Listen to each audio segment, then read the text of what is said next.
Salutare tuturor prieteni, eu sunt Otilia și astăzi noi ne jucăm într-un joc absolut nou care se numește Avatar și nu, joaca asta nu este. În Roblox este o joacă gen ca Toca Boca și haideți deci să intrăm.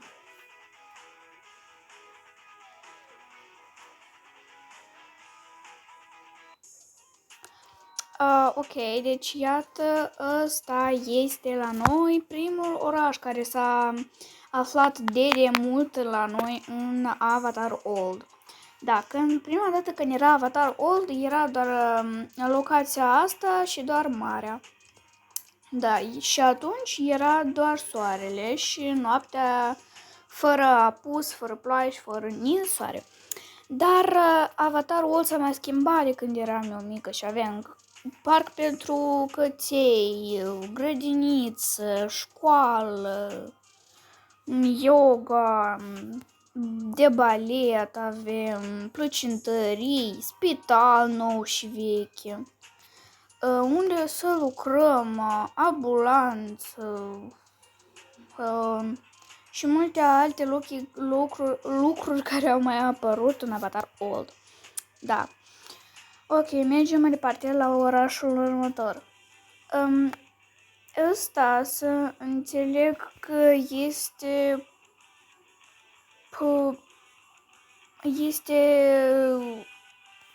ultimul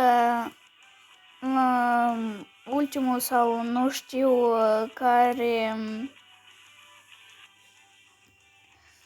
este ori ultimul ori de fapt. Știu că aici este nouă locația asta. Mergem la următoarea locație. Locația asta, iată, tot o avem aici, mai mult este ca oraș, pentru că este plajă, magazine de lux, podium și multe alte chestii.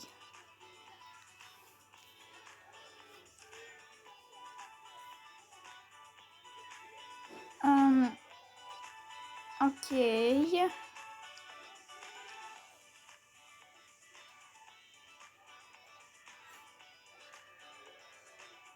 Ok, mergem mai departe. Este aici. Da, suntem acum la bunei, haideți să spunem așa.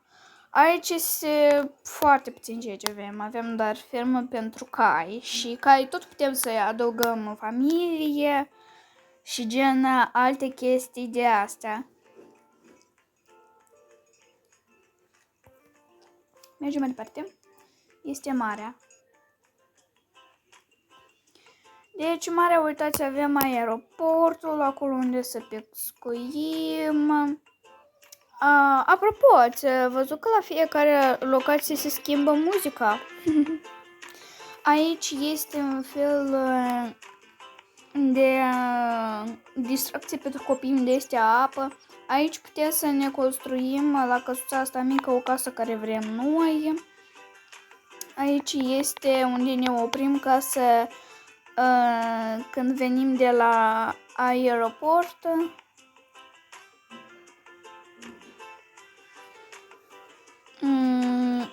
Ok, ce avem mai departe? Mai departe aici este deja unde să ne luăm mâncare de dimineață și unde să luăm cheile de la astea două hoteluri.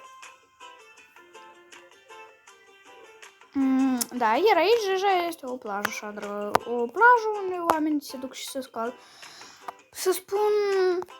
Vreau să spun că și plaja asta este prea mică, mă așteptam la ceva mai mult, că de mult nu m-a jucat joaca asta de când aveam 8 ani.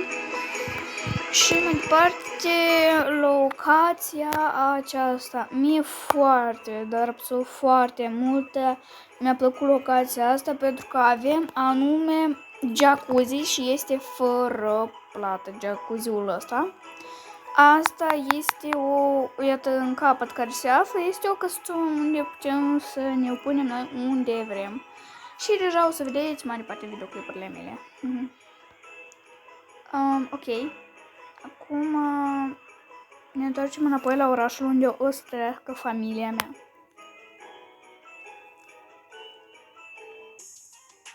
Din toate pe care le-am văzut și le-am găsit, am înțeles că vreau careva din căsuța asta roz, care are posibil 4 sau 3 etaje. Opa! Ce-am făcut?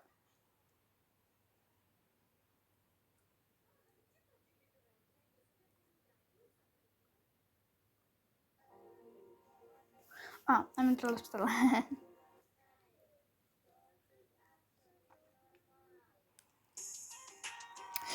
Da, mi-am adus aminte. Casa asta roză... Nu mi-am adus aminte. Haideți să mergem să vedem. Deci, voi ca să înțelegeți, mie îmi plac casele care au 4 sau 3 etaje și care sunt cu lift, de aceea asta este... nu știu cum să zic...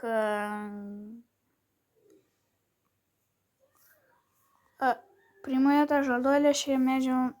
Da, aici sunt 3 etaje și al 3-lea etaj este cam puțin mai mare și mai lungit.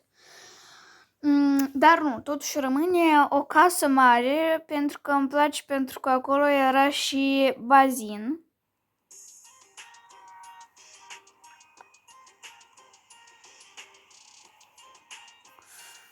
Deci, iată, este casa aceasta pentru că nu-mi prea place casa asta, pentru că este prea simplă. Iar casa asta este 5 din 10 pentru că are doar balcon, dar totuși rămâne casa asta cu bazin.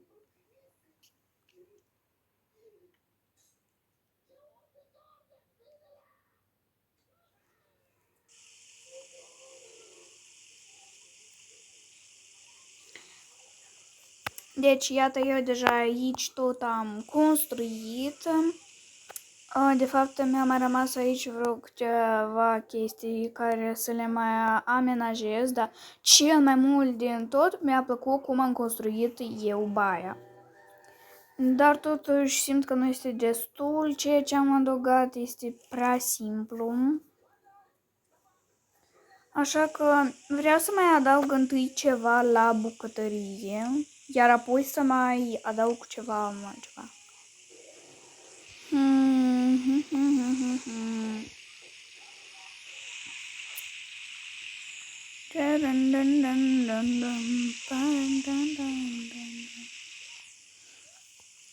Apropo, țin minte că, iată, când era de mult când mă jucam în Avatar World, urmăream și pe mulți care se jucau tot Avatar World. Și am văzut că ei, iată, ca să facă ca când este ca condiționer, ei au pus, iată, așa o chestie. Ca când e ca condiționerul, știți? Da, dar că am vrut să fie condiționerul pe undeva pe aici, dar nu pot pune, din păcate. Așa că condiționer, poate că nu o să avem, din păcate, condiționer. Sau poate pot să o pun pe aceasta? Nu pot pune.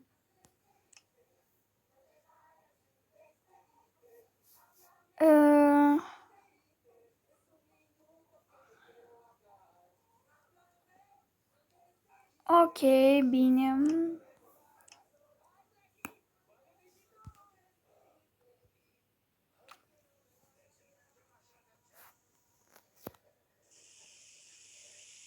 Vreau să pun eu tot și aici așa ceva.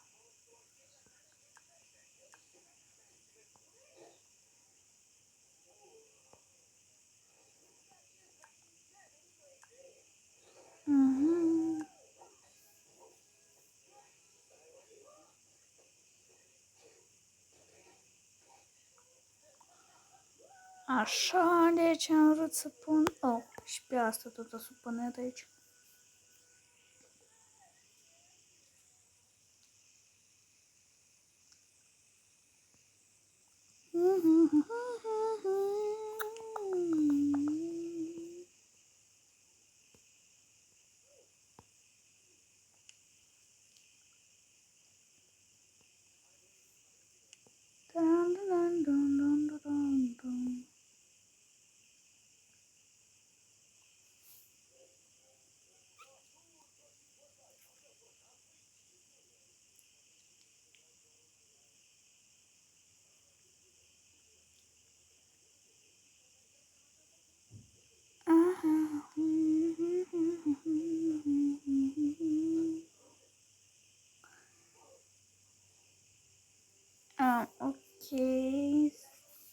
Stați că mai am nevoie să modific încă ceva. Iată așa. E perfect. Acum mergem înapoi la căsuța aceasta și o să... Sincer, nu mi-ai aduc aminte cum mă jucam eu atunci, adică... Asta ce e? Sunt cel care...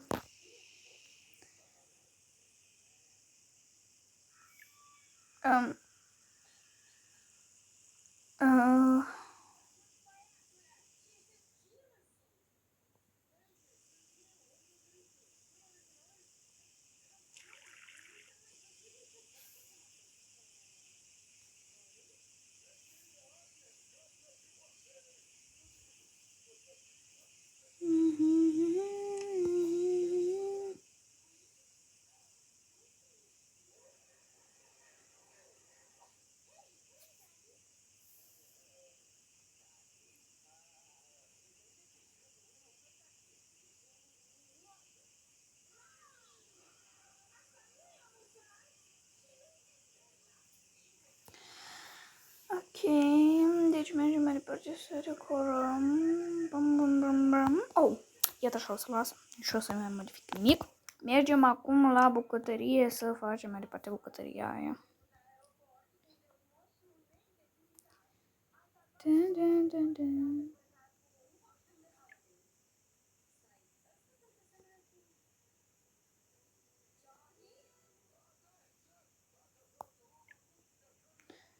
Deci, nu știu mai exact câți vreau să pun în familie, dar posibil că o să pun atâția cât sunt și în Toca Boca, da, pentru că, adică, doar că câți copii mici o să avem, nu știu, dar fie până când, așa...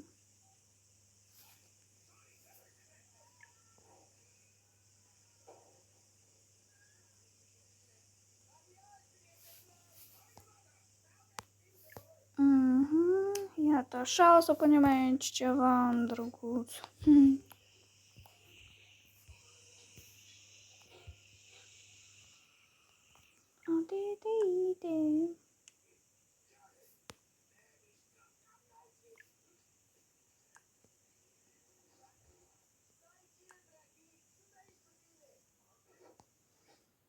Da, și o să mai pun posibilitatea așa cum asta aici.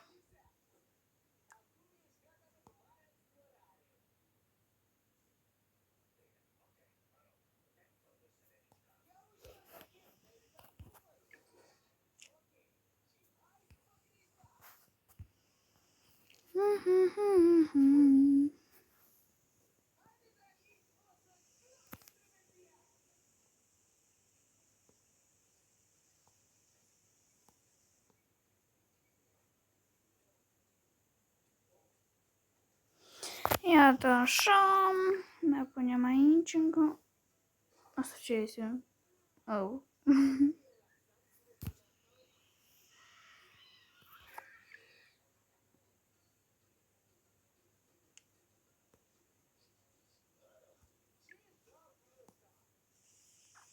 Iar acum trebuie să punem unde să hrănim în parte copiii mai mici. Da, așa apropo este popular și în Avatar Old și în Toca Boca. Oh, ce pijama drăguță. Oh. Atestite. Deci îmbrăcăminte pentru copii, cățeluși, care apropo tot ne vor ajuta ele. Asta nu știu ce e, asta este ceva tot așa interesant. Hotestite. Ok, deci acum mergem la căsuța aceasta. Ne mergem... Unde? La baie.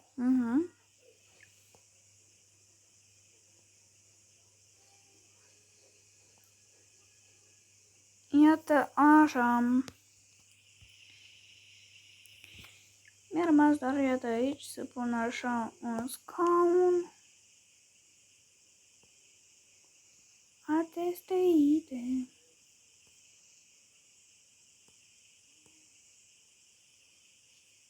Iată așa, iar acum mergem la căsuța aceasta, mergem iată aici. Ups, prieteni. Nu mai aduc aminte. Posibil că ăsta este un scaun pentru copii. Da, posibil că ăsta este un scaun pentru copii. Pentru copiii ăia mici, mici de tot, dacă știți la care mă refer.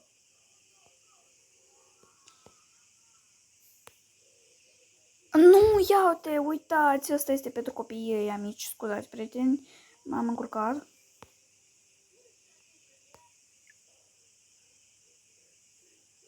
Oh, iată și așa putem să facem, da.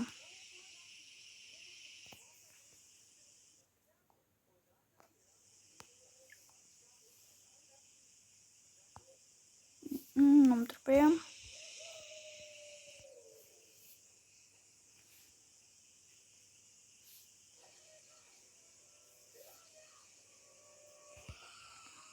Ok. Ateste item.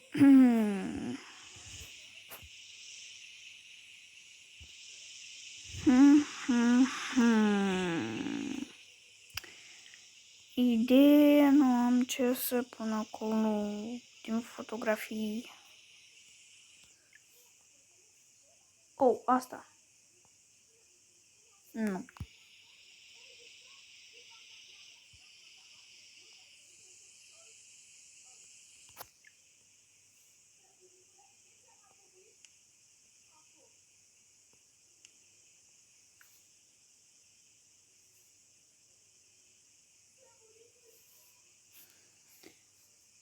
Ok.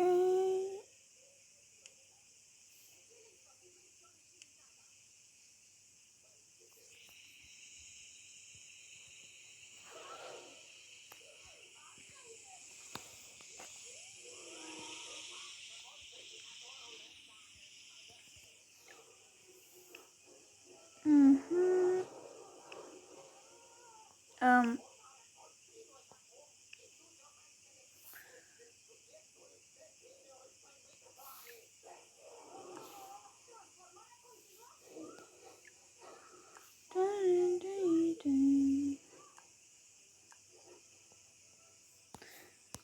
ok, o să dăm pe acesta la o parte și pe acesta la fel. Oh. Și asta tot.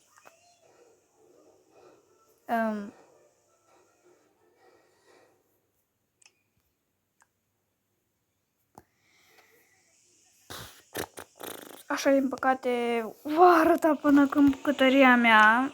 Sincer, vreți să vă spun, la mine bucătăria a fost de fiecare dată cea mai grea parte din toate. Pentru că eu niciodată nu pot da seama cum faceți voi.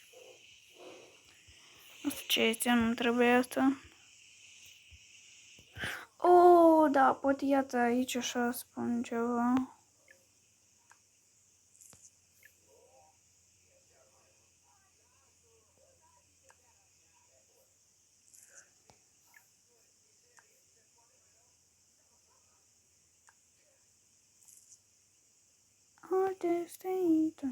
Oh, pot să pun iată așa aici într-o parte și ceva puțin mai lejer și mai drăguț.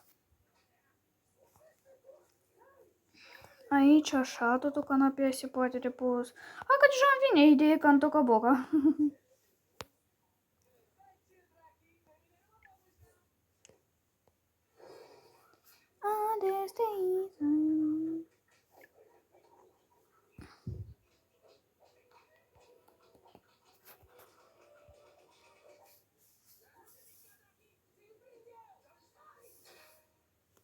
Pom, pom, pom, pom. Pom, pom, pom.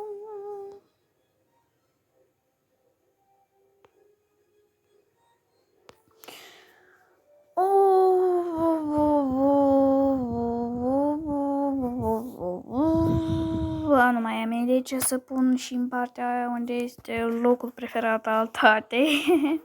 Așa eu zic eu că este locul preferat al tatălui.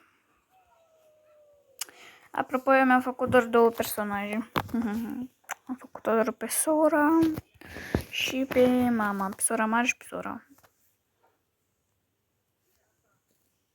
Pe sora mare am făcut-o și pe mama.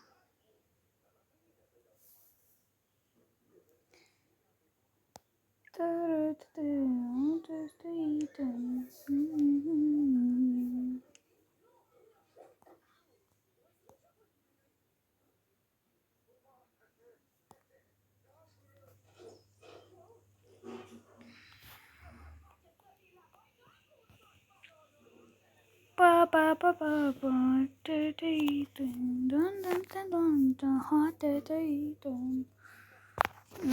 da.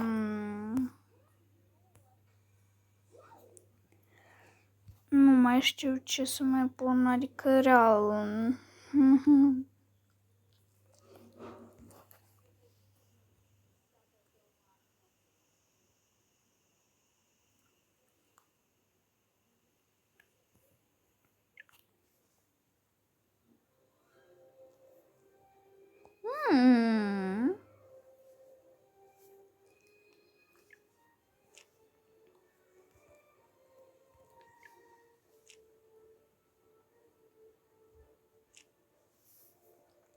Iată așa tot.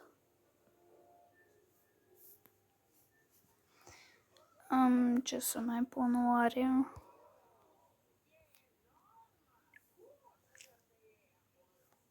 Iată așa.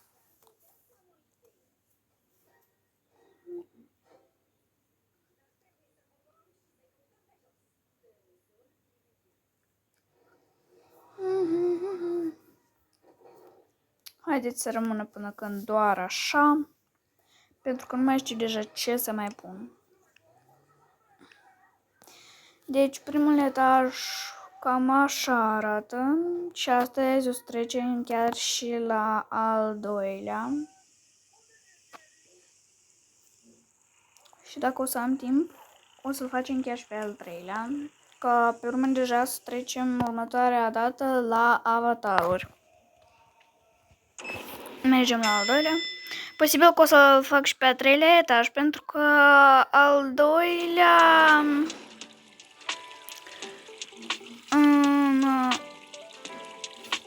Al doilea cum se cheamă? Oh, Doamne! Așa arată la început tot ceea ce noi avem, dar trebuie să golim totul, absolut totul, pentru că pe noi nimic, absolut nimic de aici nu se ne ajute.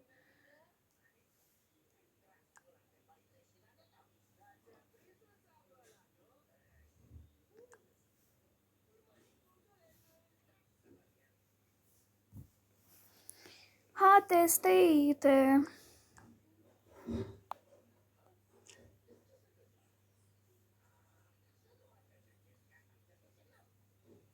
Ok, o să începem așa pe rând, cu baia întâi, pe urmă cu dulapurile alea de acolo. Dacă tot merge vorba că vom avea și copii mai mici, înseamnă că...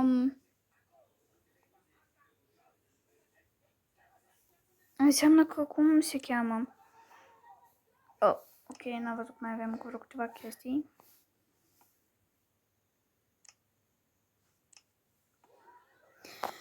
Dacă tot vom avea copii mai mici, înseamnă că undeva pe aici o să fac și unde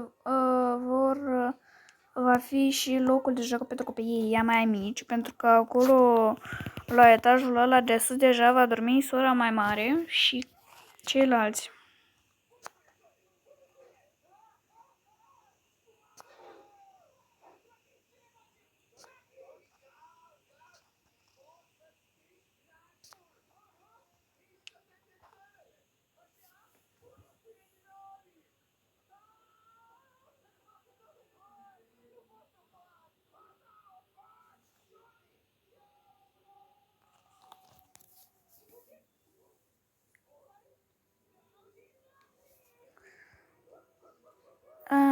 Ok, iată așa am schimbat.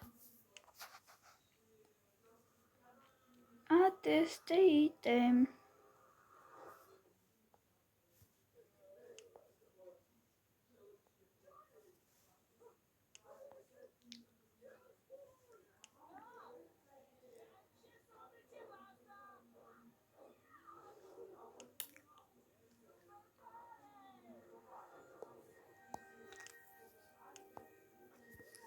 Ok. Haideți acum să trecem la baie.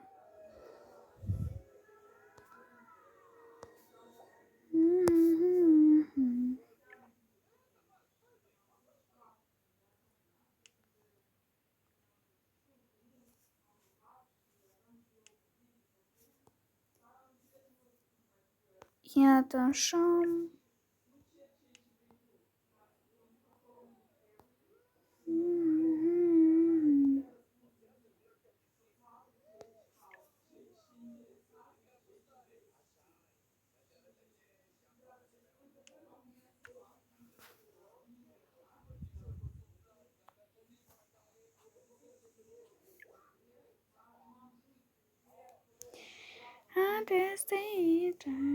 Deci, prima, adică asta va fi pentru a spăla, iar a doua va fi pentru a usca.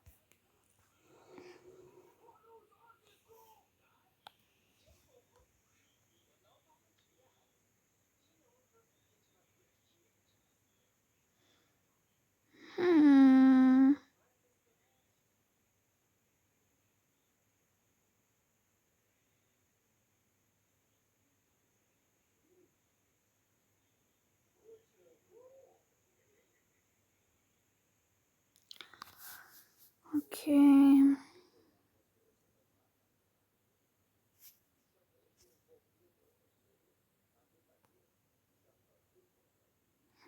Oh, da, perfect.